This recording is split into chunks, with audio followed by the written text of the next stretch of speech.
بسم اللہ الرحمن الرحیم۔ معزز سامعین حضرات، السلام علیکم ورحمۃ اللہ۔ الحمدللہ، اللہ کی توفیق سے آج میری گفتگو مارکیٹ میں بیٹھے جعلی پیروں کے مطابق رہے گی۔ جیسا آپ سبھی کے علم میں ہیں، آپ جانتے بھی ہیں کہ آج ہماری اس قوم کو ہو کیا گیا ہے۔ جسے دیکھو پیر ہونے کا دعویٰ کر رہا ہے، لوگوں کو لوٹ رہا ہے، کھسوٹ رہا ہے۔ مارکیٹ میں بیٹھے ہوئے جاہل پیر، جنہیں نہ تو غسل کا طریقہ پتہ، نہ نماز کے فرائض، نہ وضو کا طریقہ معلوم، اور خود کو پیر کہلا رہے ہیں۔ اور ہماری عوام ایسے جاہل پیروں کو اپنا پیر و مرشد سمجھ بیٹھی اور ان کے آگے سر تک جھکا رہی ہے، ان کو سجدہ کر رہی ہے۔ اللہ ہمیں ایسے جاہل پیروں سے بچنے کی توفیق عطا فرمائے۔ ایک اسلامی بھائی نے مجھ سے پوچھا بھی تھا کہ سچے پیر کی کیا پہچان ہے؟ تو میرے استاد گرامی ارشاد فرماتے ہیں کہ سچا پیر وہ ہے جس کے چہرے کو دیکھو تو اللہ کی یاد آ جائے، اور جس کے عمل کو دیکھو تو رسول اللہ صلی اللہ تعالیٰ علیہ وسلم کی سنت یاد آ جائے اور ان کی سنت زندہ ہو جائے، تو وہ سچا پیر ہے۔ اور آج مارکیٹ میں جدھر دیکھو اپنے آپ کو پیر کہلا رہا ہے، اور ساتھ ہی ساتھ لوگوں نے اپنے ایجنٹ بھی بنا لیے ہیں۔ یعنی ان کے ایجنٹوں کا کام ہے کہ وہ عوام کو پکڑتے ہیں، سیدھی سادھی عوام کو بہکاتے ہیں اور کہتے ہیں کہ ہمارے پیر سے بیعت ہو جائیے اگر آپ کسی سے بیعت نہیں ہیں تو، اور جھوٹی کرامات سناتے ہیں، نئی نئی کراماتیں بیان کرتے ہیں اور سیدھی سادھی عوام کو بہکانے کی کوشش میں لگے ہوئے ہیں، اور ہماری عوام ان کے بہکاوے میں آ جاتی ہے۔ میں ایک سادہ سی بات آپ کو بتا دوں کہ اگر کوئی بھی شخص پیر ہونے کا دعویٰ کرے تو آپ اس کے اندر شریعت کی روشنی میں یہ بات دیکھیں کہ یہ جو پیر ایک پیر ہونے کا، اللہ کا ولی ہونے کا دعویٰ کر رہا ہے، حقیقت میں اس کے اندر ایک اللہ کا ولی ہونے کی جو بات، جو علامت پائی جاتی ہے وہ ہے یا نہیں۔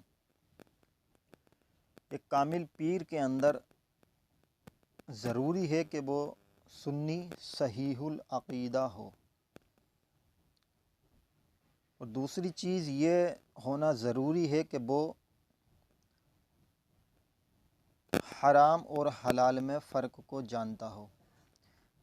اور آج دیکھنے میں یہی ملتا ہے کہ لوگ پیر ہونے کا دعویٰ کرتے ہیں لیکن نہ ہی تو ان کو حرام کی پرواہ اور نہ ہی حلال کی فکر ہے۔ ایک پیر کے اندر یہ بھی دیکھنا ضروری ہے کہ وہ لوگوں کو اللہ کی طرف لے کر جاتا ہے کیا اللہ کے راستے سے ہٹاتا ہے۔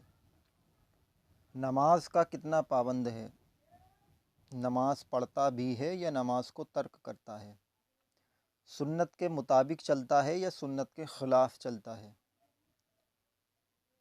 اگر حقیقت میں وہ اللہ کا ولی ہے تو یقیناً وہ آقا صلی اللہ تعالیٰ علیہ وسلم کی سنتوں پر عمل کرنے والا ہوگا، اللہ کی عبادت کرنے والا ہوگا، لوگوں کو اللہ سے جوڑنے والا ہوگا، نہ کہ اللہ کی یاد سے، اللہ کے راستے سے لوگوں کو ہٹائے۔ لیکن آج ایسے اللہ کے ولی بہت کم دکھائی دیتے ہیں، بہت کم تعداد میں موجود ہیں، اور ہیں تو وہ لوگوں کے سامنے نہیں آتے، کیونکہ مارکیٹ میں بیٹھے ان جاہل پیروں نے ماحول اتنا خراب کر رکھا ہے کہ یہ اپنی جیب بھرنے کے لیے کسی بھی حد تک جا سکتے ہیں۔ جیسا اسکرین پہ میں نے یہ فوٹو ڈال رکھا ہے اور آپ اس کو دیکھ بھی رہے ہوں گے۔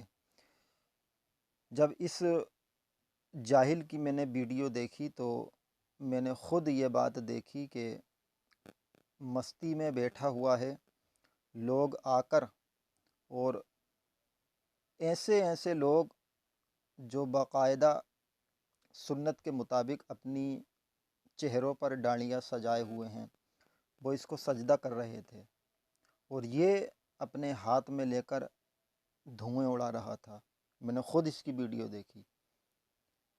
تو ایسا شخص جو شریعت کے احکام کو ہی نہیں جانتا ہو، جو نماز کو ترک کرتا ہو، اور ہمیں اللہ نے کیا حکم دیا ہے، اللہ اور اس کے رسول کی شریعت پہ ہمیں کس طرح سے چلنا ہے، کس طرح سے عمل کرنا ہے، جو یہ بات جانتا ہی نہیں ہو، وہ پیر کسی بھی قیمت پر نہیں ہو سکتا۔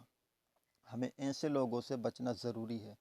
آج ہماری عوام کو ضرورت ہے ایک اتحاد میں رہنے کی، اہل سنت والجماعت میں قائم رہنے کی، اور ایسے مارکیٹ میں پھر رہے ڈھونگی اور جاہل پیروں سے دور رہنے کی، کیونکہ ان کا کام تو یہی ہوتا ہے کہ یہ لوگ عوام کو گمراہ کرتے ہیں اور ان سے پیسہ لیتے ہیں، اور ان کو بہکانے کی پوری کوشش کرتے ہیں، اور ہماری سیدھی سادی عوام ان کے جھانسے میں آ کر خود کو گمراہیت کی طرف لے جاتی ہے۔ پیارے، اپنے آپ کو سنبھالو۔ اللہ نے ہمیں جس چیز سے منع کیا ہے اس سے دور رہو۔ ہمیں خود پہچان کرنی ہوگی کہ کون سچا ہے اور کون جھوٹا ہے۔ ہمیں یہ دیکھنا ہوگا کہ یہ شخص جس پہ ہم کامل یقین رکھے ہوئے ہیں، کیا یہ اپنی بات میں سچا ہے یا نہیں۔ تو اگر وہ سنت پر عمل کرنے والا ہے، اللہ کے احکام پر عمل کرنے والا ہے، اور اس کے دل میں دنیا داری نہیں بلکہ للہیت ہے، دیندار ہے، دنیا دار نہیں ہے بلکہ دیندار ہے، للہیت اس کے دل میں ہے، تو آپ اس سے محبت کریں۔ اور جو شخص دنیا میں لگا ہوا ہے، دنیا داری بٹورنے کے چکر میں ہے، مال بٹورنے کے چکر میں ہے، اپنی جیب بھرنے کے چکر میں ہے، لوگوں کو لوٹنے کھسوٹنے کے چکر میں پڑا ہوا ہے، تو وہ کبھی بھی دیندار نہیں ہو سکتا۔ وہ تو دنیا دار ہے، اس کے دل میں اللہ کی محبت نہیں بلکہ اس کے دل میں دنیا کی محبت ہے، تو وہ لوگوں کے دل میں لوگوں کو اللہ کی طرف کیسے لے کر جائے گا۔ جس کے خود دل میں اللہ کی محبت نہ ہو، وہ لوگوں کو کیسے اللہ کی محبت ان کے دلوں میں ڈال سکتا ہے۔ تو ہمیں ایسے ڈھونگی باباؤں سے، ڈھونگی پیروں سے بچنا ہے۔ آج اہل سنت والجماعت جو بدنام ہے، ایسے ہی ڈھونگی باباؤں اور ڈھونگی پیروں کی وجہ سے بدنام ہے۔ اللہ تبارک و تعالیٰ سے دعا ہے کہ ہمیں صحیح راستے پر چلنے کی توفیق عطا فرمائے، اور ہمیں ایسے لوگوں سے جو نرے دنیا دار ہیں، اور ایسے ڈھونگی پیروں سے اور ایسے ڈھونگی باباؤں سے بچنے کی توفیق عطا فرمائے، اور اللہ تبارک و تعالی ہمیں ہمیشہ حق پر چلنے کی توفیق عطا فرمائے، اور ہمیں سچوں کے ساتھ نصیب عطا فرمائے۔ السلام علیکم ورحمۃ اللہ وبرکاتہ۔